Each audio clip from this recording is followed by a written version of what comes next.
All right, yeah. We're learning, this is the Devar Malchut, words of the king, of royalty.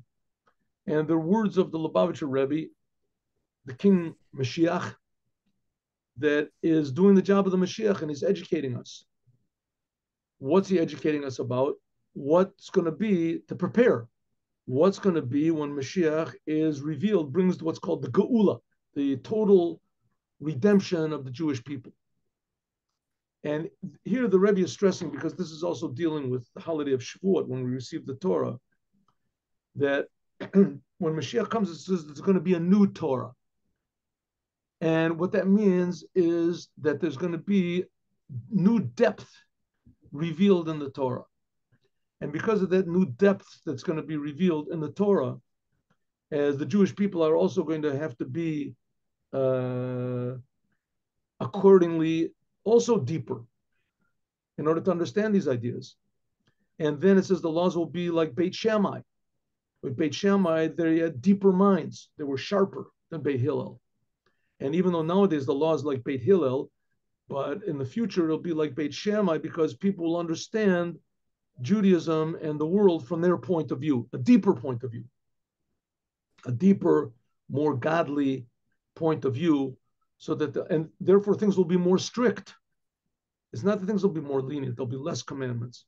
Things will be more strict because more will be expected from each and every person, and everyone will expect more from himself.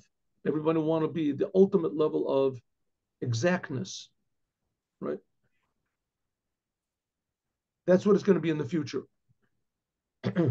And concordantly, there'll also be certain other laws. There'll be 3 cities of refuge. Remember, we said, and the 3 cities of refuge, that's because there'll be more chachma, bina, v'das. There'll be more intellect and awareness of the Creator and of the meaning of the Torah. And then there's going to be a new world that says, Chaim Chadashim, Shamayim Chadashim, Ve'eretz Chadasha. It says there'll be a new heavens and a new earth.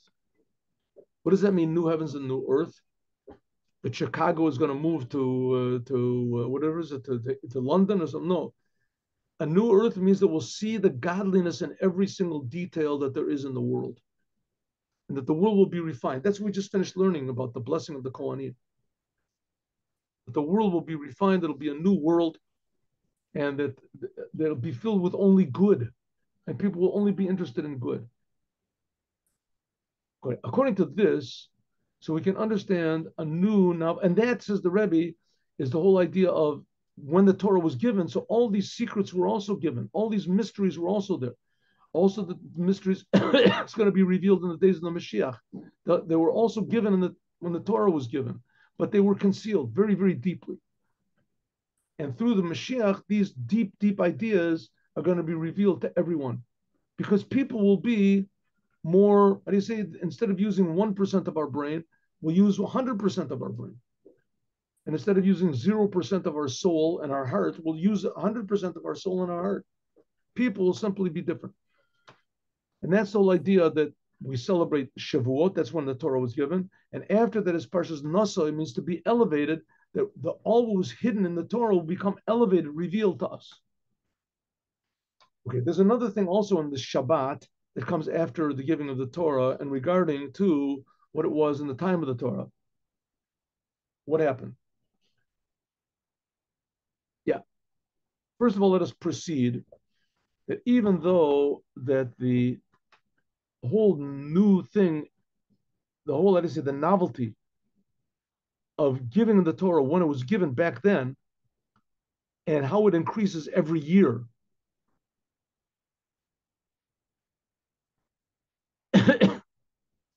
This is brought out also by Nichlal, is also by Chirush B'Torah, that people who learn the Torah find new ideas, new depth in the Torah. Just like in the giving of the Torah the first time, is included all the ideas of the Torah, right? All of the, whether we're talking about all of the novel ideas that will be discovered by Talmudic scholars in the future generations, whether we're talking about the Torah that the Mashiach is going to reveal, that's even deeper and deeper than we could possibly imagine. We can also say that even more, there's a new thing in the Torah, that after there's a big novelty after the giving of the Torah, and that is the novelty which will be revealed in the whole year, the course of the year, by people who sit and learn the Torah, whether in regarding to the Torah of the Mashiach, that will be revealed by means of God Himself, like it says, the Torah will come from me. And also there'll be a novelty in the world, like it says, there'll be a new heavens and a new earth. That we can reveal that right now, even before Mashiach comes, which I hope that doesn't take too much time. But it says, since that we're waiting for Mashiach every moment that he should arrive, therefore the time is every single day, the whole entire year. This is especially stressed by the Torah that we read in the Shabbat after Shavuot. Whether the Parsha of the week or Pirkei Avot. Pirkei Avot, the ethics of the fathers, we start reading it again. We start from the beginning of the chapters of the fathers. There's 6, I want to call it Mishnahs. The last one is really a bright, that was 6 Mishnahs, which talk about the great sayings of the great rabbis. And it begins with Moses received the Torah from Mount Sinai, and he gave it to Joshua, and Joshua gave it to the elders, and the elders gave it to the prophets. Okay, all of this is stressing the fact that in the course of the year, in the course of time, between the giving of the Torah and the coming of the Mashiach, when he'll reveal the true inner secrets of the Torah, that also we're doing that a little bit right now. We ourselves are revealing the Torah of the Mashiach right now. And this is stressed by the Torah portion and by what we learn in Pirkei Avot. First of all, the Torah portion. What's the Torah portion that we read after the holiday of Shavuot? Parshas Nasa. Parshas Nasa, the beginning is elevate the head. The head is learning Torah. The head of the Jewish people, that's the Torah. The Torah is the head and the wisdom of the Jewish people. There are scientists, there's the artists, there's musicians that are tremendous, amazing, talented, gifted people that use their heads, they use their hearts, they use their minds. Great leaders there are, right? Inspired people, scientists, we said, inventors, right? People are philosophers. But the real true head of the Jewish people is the Torah. That's the Torah. All these things are very nice, good. But the true head of the Jewish people is the Torah. When it says Nasoyad Rosh, when it says elevate the head, this means that the learning Torah should be with pleasure. Pleasure is above understanding. Until there's nothing higher than pleasure. What does it mean? Let's take a person that, a great genius, a great musician, a fantastic philosopher, leader, the scientist, right? Amazing minds these people have. But all these people, no matter how great their minds, no matter how intellectual they are, how genius they are, how many prizes that they win, how many books that they write, how many inventions that they invent, but still in the end, they themselves, to themselves, are more valuable than their ideas, right? There could be these people that have tremendous genius ideas, whatever. If they find that they just lost, $1,000, $1 million, whatever, they feel much, much worse than if they get a new idea or they have a new concert or a new whatever.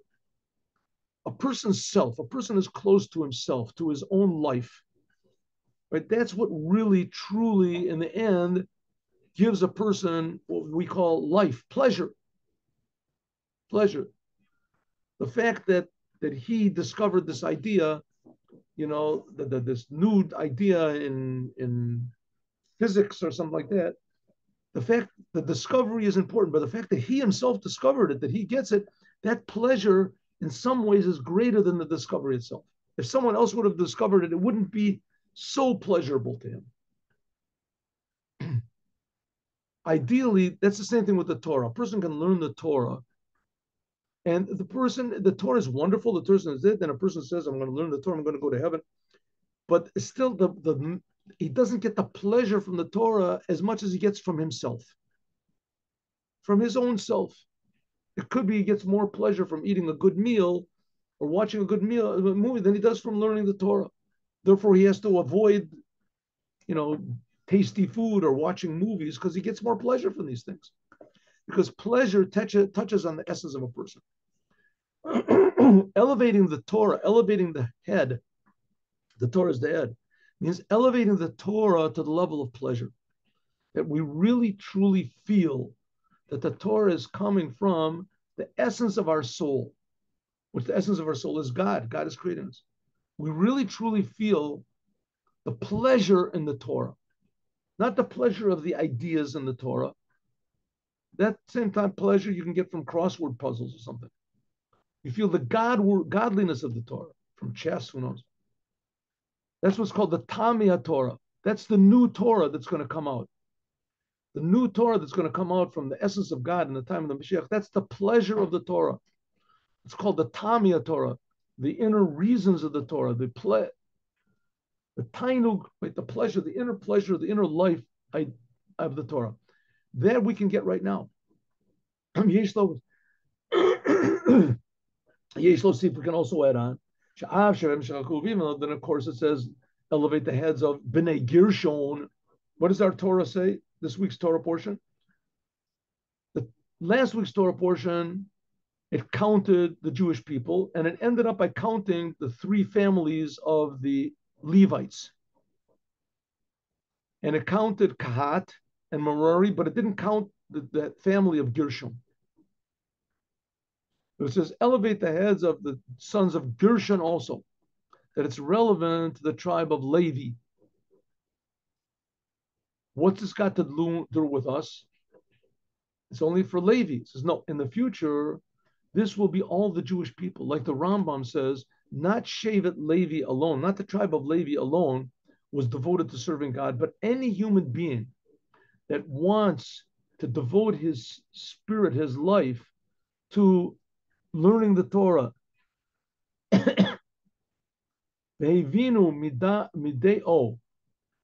Lahavdil, and he wants to separate himself. He understood that he wants to stand his life, and he wants to separate himself to stand before God and to serve God and to come to know God, any human being in the world. And he removes from his, from his shoulders, the burden of this world. In other words, he's not interested so much in having a nice house and nice this. He provides for his family. The main thing is any human being that wants to devote himself to godliness, he becomes holy of holies, not just the tribe of Levi. And in the future, so will be all of the Jewish people. Like the Rambam says in the end, the very end of his book, says then the whole entire world will only be interested in knowing God. And how much more so just to know God. Therefore, the Jewish people, they will be tremendously wise and they will know concealed things and they will understand the knowledge of God as much as is humanly possible. That's what the Rambam says.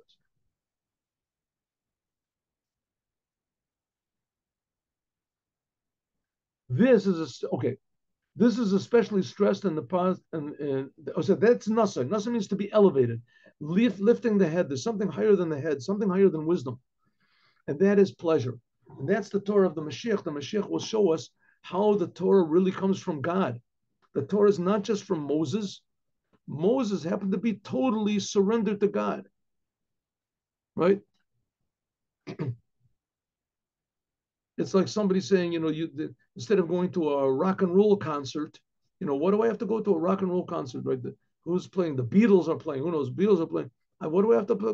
I have the two speakers in my house. I have a my record player, my whatever it's called, my computer, and the music comes through these two speakers, right? I have the speakers at home. What do I have to go and see these people for? The speakers are not the source.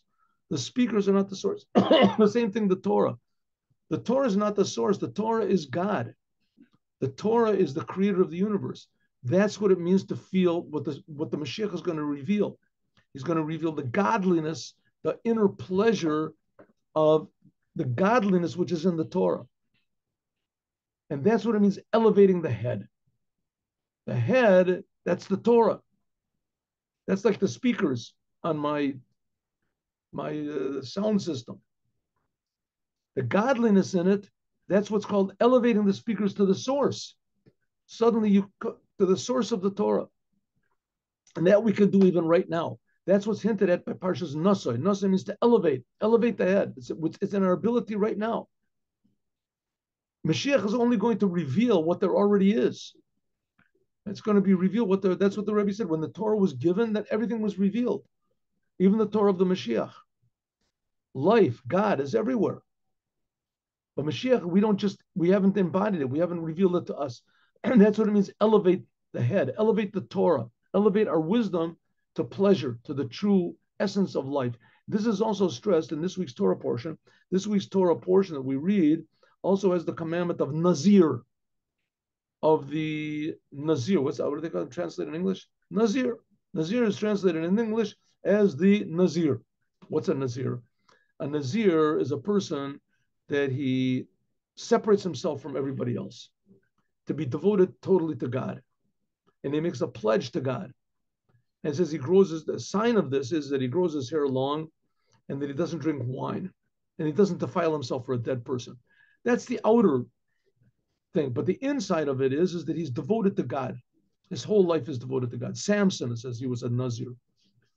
Nazir. In the Gemara, we just finished learning in Sota who was a Nazir. But a Nazir is a person, a Nazir is a person that removes his connection. He's still involved in the world, but he removes his connection to the world and he devotes himself to God. But Dine, Nazirs, there's a lot of different religions also copy this, but it's not the same thing. We were talking about a person being in the world and everything he does in the world, he elevates to God. Even the Torah that he learns. But Dine, the Nazirs, in the laws of the Nazir, is stressed the idea that I will wait for the Mashiach to come every day. According to law of the Torah. How? What's the connection between a Nazir and waiting for the Mashiach? The law is like this. A person that says, I take upon myself to be a Nazir. A Nazir is an oath. It's an oath. A person that takes an oath must keep the oath. Not keeping an oath is very, very severe in Judaism. Therefore, you always, whatever you say, listen, I'll meet you at 4:00 at such and such a place, you have to say, bli netter, without making an oath. I'm not making an oath. But I'll try. Because making an oath is a very, very severe thing. Excuse me. Unbearable itch. Okay. So making an oath, a Nazir is an oath. If a person makes an oath on a condition, and that condition is fulfilled, then the oath takes effect. I say to myself, make an oath. I will never eat pickles, right? I will never eat pickles on if the moon shines on the 4th of July. Right? If it's a cloudy day on the 4th of July, then I don't eat pickles. If the moon shines, then if the condition is filled. If a person makes an oath, I am a Nazir on the day that the Mashiach comes. A person makes an oath. I will be a Nazir. Forbidden for me to cut my hair. Forbidden for me to drink wine. Forbidden for me to defile myself for a dead person. The day that King David, the Mashiach comes, Ben David comes. No, when does he have to do it? When Mashiach comes. But 1 second, he said on the day.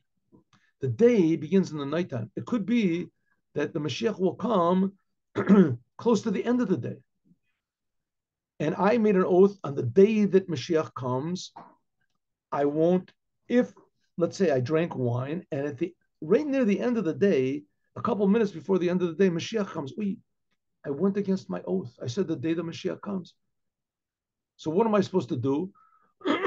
So it says, the law says it's forbidden for that person forever to drink wine. It's forbidden for that person forever, because Kol Yom, every single day, is the day that King David is supposed to come, the day that the Mashiach is supposed to come. Like we says, Hine Mashiach bo, Mashiach is here. From this, it's understood, Shagam, that also this whole topic of the new Torah that's going to come from me, what we said, Nosed Rosh, elevating the head. So that's the Torah is the head, and the new Torah is elevating the head. The ultimate completion is going to be when, and also fixing up the world and the ultimate completion. This is not just the thing that's going to be in the future. Tate say it will come out, the Torah will come out, but it means even right now, the new Torah is right here. We said, if a person makes a vow that the day Mashiach comes, I'm not going to drink wine, then that person can never drink wine, because Mashiach is supposed to come any moment. And it could be that you'll drink wine, and a minute afterwards, Mashiach is going to come, and you made a vow that the day that he comes, on that date, you're not. And what's Mashiach? The whole thing of Mashiach is the new Torah is going to be revealed. The new Torah means the pleasure, the godliness of the Torah. Or it could be already that it's already passed, right? Torah Chadasha Me'ite Yatsa. The new Torah already came out. That's talking about the new Torah, which is any second supposed to happen. That's connected also to this, is brought out by this law of the Nazir. And also the newness in the world. That the world is going to be new. It says, Shamayim Chadashim, that the heavens will be new and the earth will be new. I'm going to give to you. Isaiah, the same Isaiah said that the Torah is going to be new. This is made because of the new Torah that's going to come from me, elevating the head, elevating the Torah to the ultimate highness. And this is also hinted at in this week's Parsha Nasoi, to elevate this week's Torah portion. How? In the beginning of this week's Torah portion, the Shabbat, it talks about what? counting the family of Gershon. Counting the family of Gershon and the family of Merari. I'm sorry, I made a mistake, by the way. I made a mistake. Last week's Torah portion counted the families of Kahat, not Merari. I said Merari also. It counted the family, the Levite family of Kahat. This week's Torah portion begins with Gershon and continues with Merari. There are three families, Kahat, Gershon, and Merari. Okay, so it's a little mistake, but it's a mistake. I said that last week was counted also Merari, but it's not so. Last week was counted only Kahat, and this week is counted Gershon and Merari. Lir'ot, to show Kama Yesh Lagia L'Klal Avodah, to show how much each one served. Every Merari had their job, what they had to carry, and Gershon had his job, what he had to carry. Right? Merari, it says they carried the boards and other things, and Gershon, he carried all the tapestries, all the cloths and the furs that covered over the. It showed what each one has to do. La'avod l'masa, to work and to carry. Avodat masa, and to carry things. Nasiyat yiriot, they had to carry the yiriot, the curtains and the krushim and the boards when they traveled in the desert. Like we said before, the Jewish people, when in the desert, in the 40 years that they were there, they traveled 42 journeys. And these 42 journeys, each time they took apart the tabernacle and they carried it. They put it in wagons. There were wagons that carried some things. They carried something.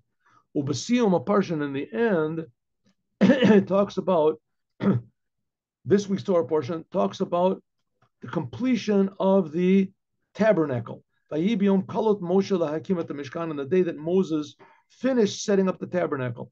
In the course of this, the Chanukat HaMizbeach, what's called the anointing of the altar, the big altar on this, Zos Chanukat HaMizbeach b'yom yeshachoto, how the altar was inaugurated, right? Where they made the they burnt the sacrifices. Okay, so this all spoken about in this week's Torah portion, finishing the tabernacle.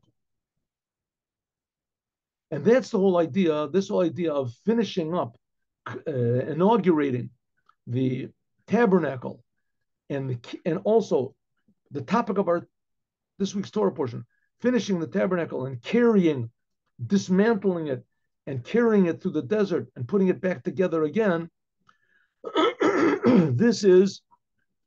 It's spoken about also other places in the Torah, but here it's especially spoken about what each job was to do. This is like the giving of the Torah in the desert. The fact that the Jewish people went through the desert, this again is hinting at the Torah which was given in the desert, and the new Torah, the new revelations of the Torah in the Torah, which are going to be by Mashiach. It all happened in the desert. Why? Good. The Jews traveled in the desert, and the Torah was given in the desert. What's it got to do with Mashiach? We'll see. The reason that the Jewish people received the desert and they traveled, they made these 42 journeys in the desert, because the desert is a place where no man can live. It's no man's land. Kedei in order, Shagam Amidbar, that also the desert, namely this physical world where there's nothing lower than it, will be a mishkan, will be a dwelling, a tabernacle for God. This whole world, which is really not a place, the way it is now, is not a place for human, human settling. The world is really a jungle.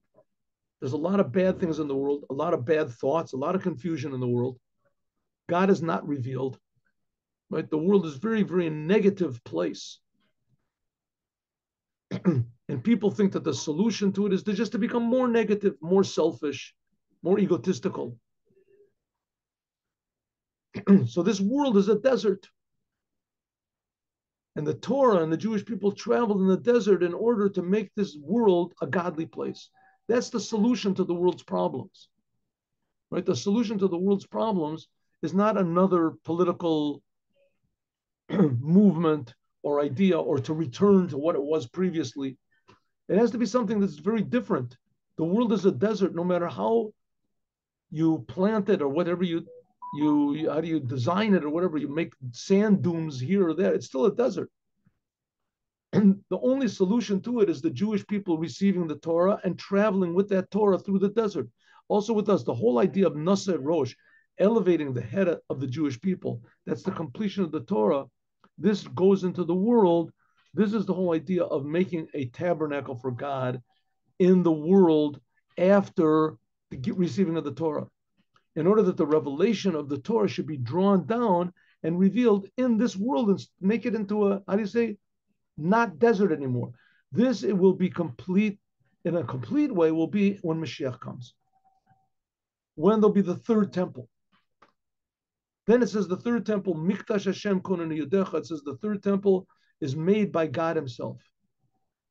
That then there'll be revealed that every place that my name was mentioned, any place that Jews learned Torah, that did a commandment, any place where my name is mentioned, I will come and bless you. The whole entire world.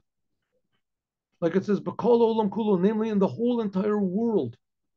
The whole entire world will be blessed. Every human being will realize what it means that they're created in the image of God. It'll finally be revealed the fact that this world essentially is and always was good. And that every human being, all is and always was good, except for Amalek. It says that there's one tribe of Amalek, no matter what, they're going to hate God. Hainu, namely, Shashlemus the Beit HaMikdash, the whole idea of the completion of the Holy Temple, that there was given permission to the Kohanim to mention the name of God when they raise their hands up. Like it says, V'samu Shemi, he will put my name on the Jewish people. And this week's Torah portion is the blessing of the Kohanim. That's what we're learning in the Likutei Torah in the morning. Yivarecha, God will bless you. I'm sorry.